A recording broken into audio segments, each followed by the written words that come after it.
Okay, so I have to say I could have listened to a couple more songs from Francis Black. Unfortunately, time is against us. Our next guest is, I get to the point. He's a baker and he's got a shop right across the street from here called The Bakery. And he's got a big story to tell. And he might even let you sample some of his wares. So will you please put your hands together for Graham Herterich, also known as the Cupcake Bloke. Something real, just I have to say, I know Francis's daughter and son really, really well. So I worked with Owen and Aoife in 3D on Dawson Street 20 plus years ago. So it's actually lovely kind of little connection there. So you grew up in a Thai County Kildare. That's right. Above a butcher shop. And it seems an obvious question, but why did you not go into meat? Why have you gone into baked goods? So at the time, I was trying to decide what I wanted to do with my life. It was a really bad time for butchers. I lived in a town where, when I was growing up, we were the only pork butchers, but there was beef butchers, and I think there was about 15 butchers in my town at the time. And my dad closed the shop just as I was about to start college. There were times were really bad. Supermarkets were coming in, butchers were all closing. So they were. And now it's completely the opposite, they're all coming back again. But for a long time there, people were only buying meat in supermarkets.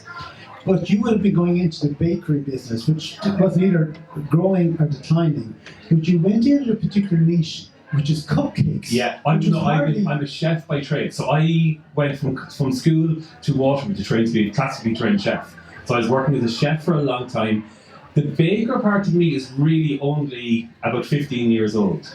I was working for a chain of coffee shops, and I was running all their central kitchens, doing all their food, and as part of that I set up a bakery within the business. And that's where my love of bakery came from. And tell us about the cupcake thing and also becoming a Cupcake Bloke. So the Cupcake Bloke was, my 10th birthday was last week as the Cupcake Bloke, but it's about 12 years old. It was just a Facebook page where I put up pictures of cakes that I made for family and friends. And then when I got made redundant 10 years ago and I wanted to start my own bakery, it was like, what will I call it? And I was like, there's a name there. So it just stuck. Yeah. As you know, I find it very interesting. In this area, we're in an area that's been gentrified, which kind of means that our house prices are going up. But this particular area, Dublin 8, which is traditionally more working class area, has now been seen as being kind of affluent and middle class, and it means that you have pubs with better lighting and craft beers, and we have the craft butcher across the street. But I've seen it written down in more than one place that the moment has arrived when an area is fully gentrified, when a cupcake shop opens. And that's you. Yeah, well, it is. So the name is kind of stuck. Yes, we do a hell of a lot more than cupcakes over there. We do breads and pastries and muffins and all the sweet treats. But we were only talking there a few minutes ago. I moved to the area 13 years ago. I live on St. Anthony's Road. I absolutely love living here. But until we opened the shop 4.5 years ago, nothing along there changed. The solicitors, Clodagh, everything was exact. Clodagh got a new shop front in the pharmacy, the pharmacist. Yeah. It got a new shop front. But I think that's all that changed in the whole time that I was living here but hadn't opened the shop. And when we went in and opened the shop, and then since then, yes, we have another coffee place, we have Daddy's here, we have Daphne's, we have The Bridge. So much has changed in the last 4.5 years. But I suppose it might just take somebody just to go into an area and see something different and decide to open there. The politics of cupcakes is so interesting. I found there's a lot of articles online. I found one particular one where they put a map of San Francisco with the gangland territories marked in, and then they had the same map where they marked in the new cupcake shops. And they found that the cupcake shops and the gangland territories were competing for territory. And when the gangs moved in, the cupcakes moved out, and the cupcakes moved, the gangs are gone. But it's one of these things that, sorry, you're tasting already. Any allergies for anybody? Just before, sorry, didn't realise it was going around already. They kept it very quiet. So, yeah, but like it's a say, like when I started up my business, so that's 10 years ago, cupcakes were everywhere in Dublin. There was cupcake shops everywhere. Then they all closed, and then it was, but because I started the business with multiple levels, I was just known as a Cupcake Bloke, but there was different levels. That's when then all the cupcake shops closed and donuts came in, and there was donut shops everywhere then for a couple of years. Right. Sorry. I found this piece in The Guardian, I just wanted to read it to you. And obviously somebody who doesn't like the whole politics of cupcakes. And the piece in The Guardian was titled, "Beware of Cupcake Fascism." It says, "The cupcake is largely aimed at the sort of flat-stomached people who think consuming sweet things is a bit naughty, and who wouldn't even permit themselves to go overboard on their binges. The cupcake is vintagey and twee. It involves a sense of wholesomeness and nostalgia, albeit for a past that they never experienced, a more perfect past, just as vintage-style clothing harks back to an idealized image of the 1920s to the 1960s that never existed." So the whole cupcake thing seems I would disagree. Well, because they obviously haven't come over and had a black sesame and tahini cupcake over in my shop, or like I'm constantly looking at modern flavours, and that's, well, I don't know, we're going to get on and talk about the book, but that's what I love, is bringing modern flavours to traditional baking as such. Well, speaking about that, since people have already jumped the gun and started scoffing away at the samples, tell them what they're eating, because I think you've brought one traditional dish and one... So the first one you all had was the tea brack. So I've written the book, it came out in September. It's all about traditional Irish baking, and then what I call my modern twist. So for every traditional recipe, that's the traditional tea brack that's going around. I learned to bake by my granny teaching me to bake when I was about 7, and that's what she taught me how to bake, was brack. So, like, in my modern version then is, and it'll probably start to go around now if you don't mind. Oh, that is one. So there's peanuts, there's nuts in this one if anybody's allergic to nuts. Sorry, I was meant to give you, but this is a malted coffee, pecan, date and chocolate brack. So it's just my modern twist on a traditional tea brack. Just let's go back over that just for a second. Malted coffee. I've never heard of malted coffee. I've heard of malted, chocolate, and yeah. well, they're eating chocolate, yeah. So what I wanted to do was, when tea bracks were originally being made, it was like a way of using up leftover tea, and like I was looking at, like, okay, you go into a house now and everybody is offered either a cup of tea or a cup of coffee. Coffee is much more popular now, so I wanted to go with coffee. Then it was like, what works with coffee? Pecans work with coffee, dates, all these things, and then I just wanted to bring the sweetness down a little bit, so we added in some barley malt into it as well. It sounds like a recipe for whiskey, though. You're talking about barley and malt. Well, I've done Whiskey Live for the last couple of years, and we've paired bracks with whiskies at the Whiskey Live for the last couple of years. Could be a good idea for the next show. We did a whiskey tasting here, courtesy of the folks over in Newmarket Square. Teelings. And it was a great idea because it came by with a huge amount of whiskey, which they give out very liberally to everybody. And everybody was fucked. It was just embarrassing, because if you start drinking large amounts of whiskey, especially if you're not used to it. Yeah, I've actually worked with them to create our own brack as well. Yeah. So for Teelings we do an apple and oat brack with Teelings whiskey in it, yeah. Right. Okay, well, look, we bear in mind, there might be non-alcoholic Teelings that we could do it the next time. You mentioned your book. This is the book here. I have to say, I think I know a beautiful book when I see it, and it's beautifully designed. Look at even the pink edges of the pages and the lovely pictures. Tell us about the book generally, but I'd like to know about the design. How did you manage to get it like this? So actually, I was very lucky. June of last year, I was listening to a podcast, and I was listening to a woman called Kristen Jensen being interviewed, and she was actually starting up a publication, Bloss the Book series, which are these small little kind of every quarter, small little cookbooks. And she was like giving a list of what she wanted in her authors. And I was like listening to this, like going tick, tick, tick, tick. I kind of hit all these things. So I reached out to her on Instagram and I was like, any chance of me having my own Bloss the Book? And she said, no. At the end of the whole conversation, about half an hour later, no, it's not a Bloss the Book. But I started my own publication company 2 days ago, and I want to sign you.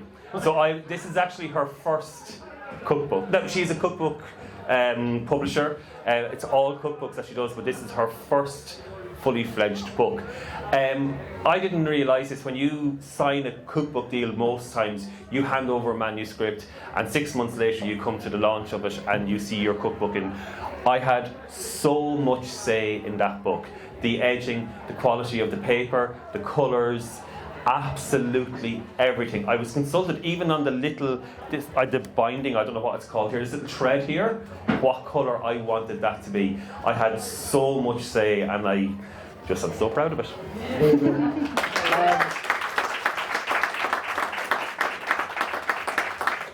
What I found interesting is that it's not just a cookery book, it's a mini autobiography as well. That's only a few pages about you, but it's like your communion pictures, picture of your little brother, happy. But see, it's this page here means the world to me. Oops, I'm after losing a piece of paper.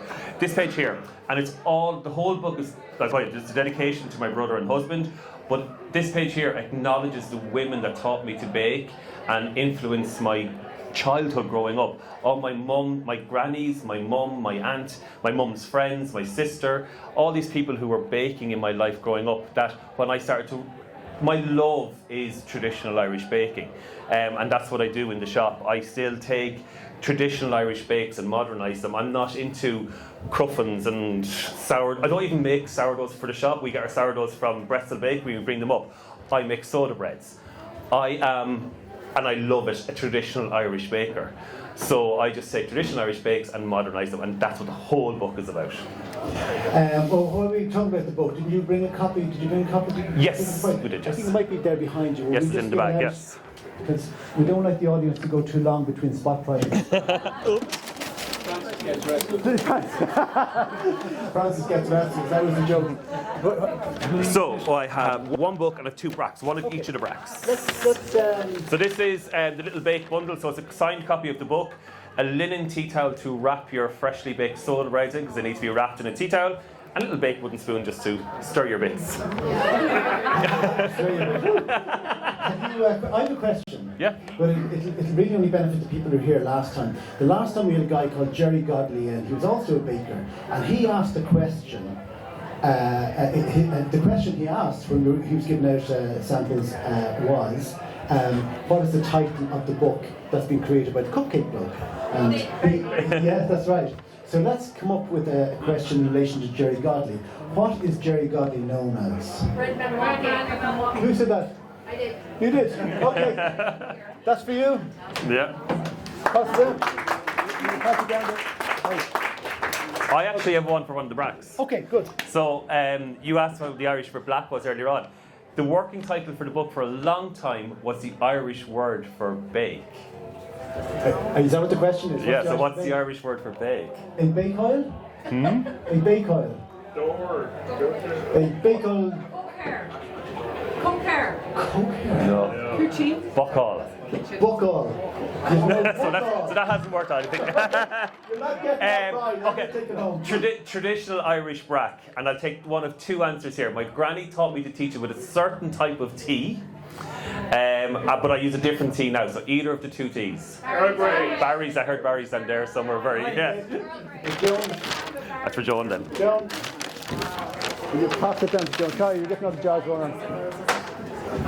And a coffee one. And the coffee, who's the coffee? I should say, to me, it's these are about $7.50 across your shop. The traditional is $7.50, others are $9, is it? Sorry, this is my niece Ellen. She manages the shop, so she does. I love it as a gift if you go into somebody's house, because it's the wrap.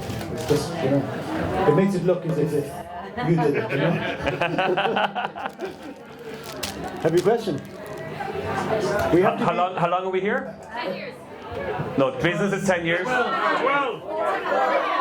4. 4 years across the road. All right. Doesn't make up for still the point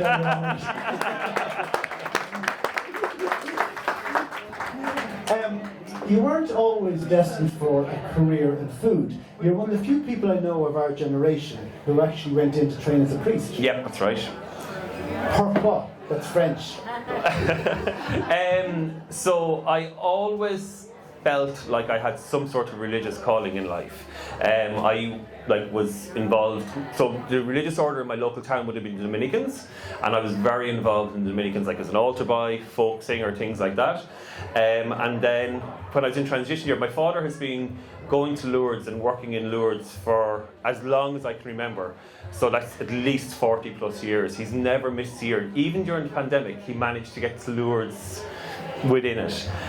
He's never missed doing his work in Lourdes, and it's something that we started, all of our family do it, and I started when I was in transition year. So I always felt like I had some sort of religious calling in me.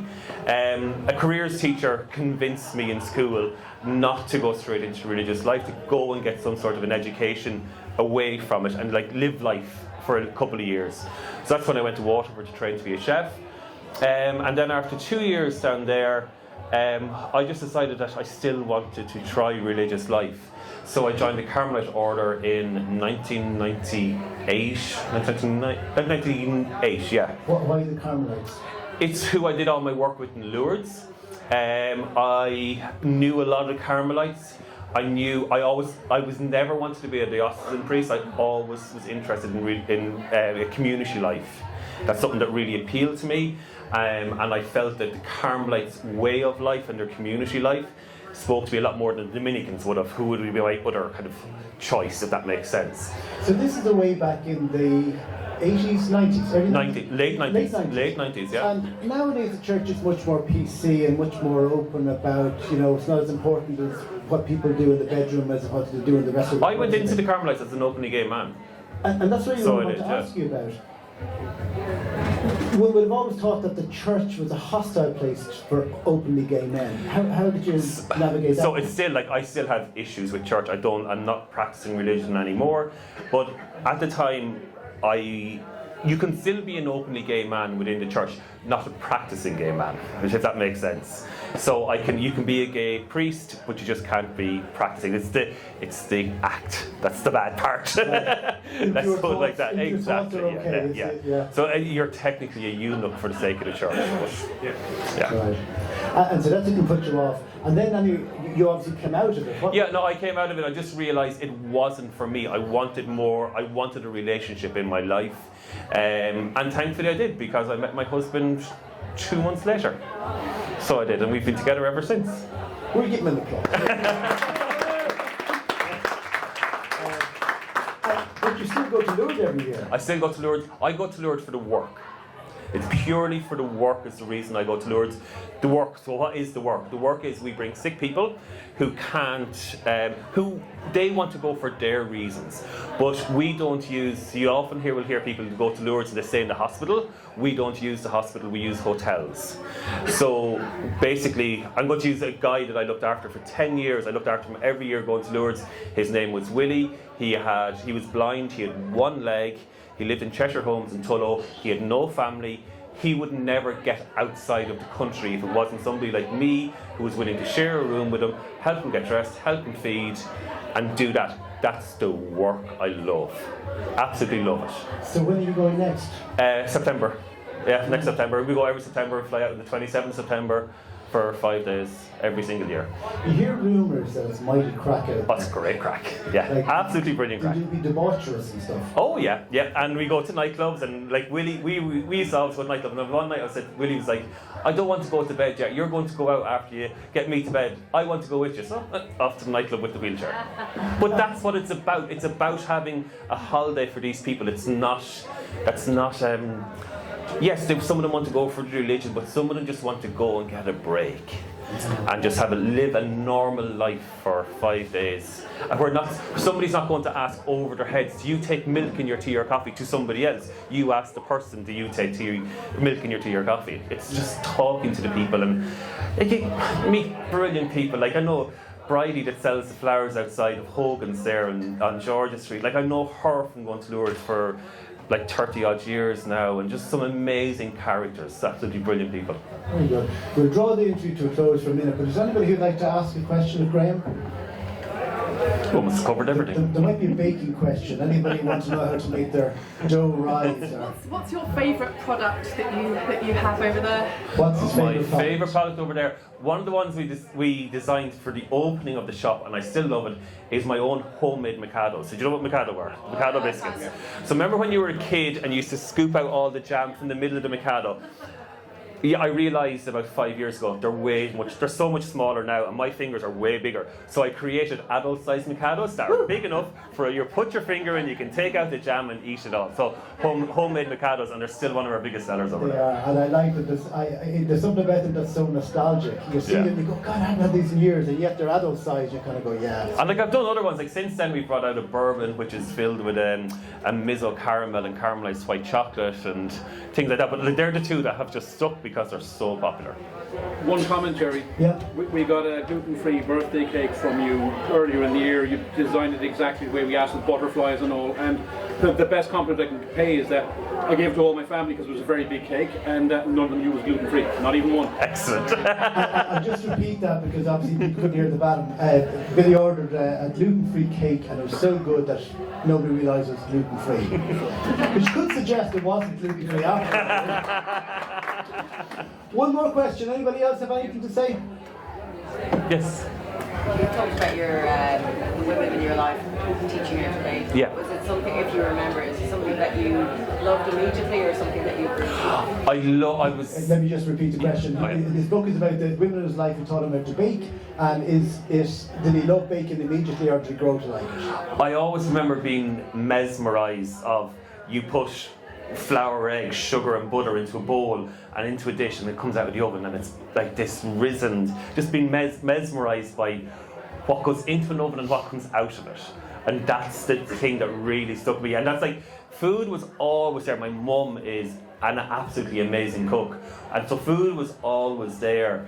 But and it was only, and I kind of really suppressed the baking thing. Like, you can go now and train to be a baker in DIT and stuff, but 30 years ago when I was doing it, you couldn't actually go and train to be a baker. There was very few courses. You could be a pastry chef and things like that.